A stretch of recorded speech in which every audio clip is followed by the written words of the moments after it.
AgriGold case దర్యాప్తు స్థాయి నివేదిక సమర్పించాలని సిఐడిని హైకోర్టు ఆదేశించింది.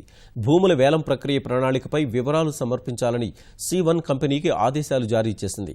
బినామీ ఆస్తులు అమ్ముకోకుండా చూడాలని పిటిషనర్ల తరఫు న్యాయవాది హైకోర్టును కోరారు. అగ్రిగోల్డ్ వ్యాజ్యంపై తదుపరి విచారణను హైకోర్టు సోమవారానికి వాయిదా వేసింది.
అగ్రిగోల్డ్ బాధితులకు వడ్డీతో సహా డిపాజిట్లు అందుతాయని ఉన్నత న్యాయస్థానం భరోసా ఇచ్చింది.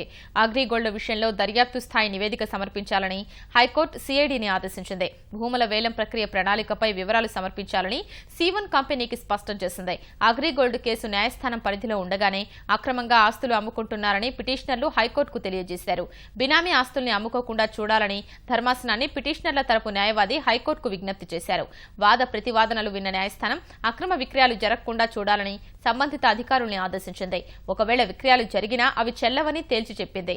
అగ్రిగోల్డ్ వ్యాజ్యంపై తదుపరి విచారణ సోమవారానికి వాయిదా వేసింది. ఈరోజు గౌరవ హైకోర్టు ప్రధాన న్యాయమూర్తి జస్టిస్ భోస్లే, జస్టిస్ భట్ నేతృత్వంలోని ధర్మాసనం అగ్రిగోల్డ్ సంబంధించిన కేసును విచారణ జరిపింది. చాలా క్రూషియల్ ఇష్యూస్ ఈరోజు ప్రస్తావనకు వచ్చాయి. చాలా కంపెనీలు ఈ కంపెనీకి ఉన్నాయి కాబట్టి సిస్టర్ కన్సర్న్స్ వాటన్నిటికి సంబంధించి సేల్స్కి సంబంధించిన ప్రొసీడింగ్స్ ఇల్లీగల్గా చేస్తున్నారనే విషయాన్ని మేము కోర్టు దృష్టికి తీసుకెళ్ళినప్పుడు ఎట్టి పరిస్థితుల్లో కూడా ఈ అమ్మకాలను చేయకూడదు. ఒకవేళ చేసుంటే మాత్రం అవన్నీ ఇల్లీగల్గా డిక్లేర్ అవుతాయి. కాబట్టి ఈ అమ్మకాలన్నీ ఏవైతే జరిగాయో అవన్నీ కూడా ఇల్లీగల్గా ఈరోజు గౌరవ హైకోర్టు న్యాయమూర్తులు దాన్ని డిక్లేర్ చేశారు. వాళ్ళ ఇంట్లపైన రైడింగ్స్ జరిగినప్పుడు క్యాష్ను సీజ్ చేశారు. వాటన్నింటినీ కూడా గౌరవ న్యాయస్థానం అకౌంట్లోకి డైవర్ట్ చేయాలి. వాటన్నింటినీ బాధితులకు చెల్లింపులు చేసేందుకు వాటిని డైవర్ట్ చేయాలని మేము రిక్వెస్ట్ చేసిన సమయంలో వాటన్నింటిని కూడా తప్పనిసరిగా తెప్పిస్తాము. సేల్ ప్రాసెస్ జరుగుతున్న క్రమంలో ఆ డబ్బుల్ని కూడా తప్పనిసరిగా ఈ అగ్రిగోల్డ్కు సంబంధించిన అకౌంట్ హైకోర్టులో ఏదైతే ఓపెన్ చేశారో జ్యుడిషియల్ రిజిస్ట్రార్ పేరు మీద చేశారో దానికి తెప్పిస్తామని అన్నారు. వడ్డీతో సహా పైసా వడ్డీతో సహా వాళ్లకు అందేటట్లు చేస్తాం. కాబట్టి ఎవ్వరూ ఆందోళన చెందాల్సిన అవసరం లేదని గౌరవ ధర్మాసనమే పూర్తి భరోసాను ఇచ్చింది.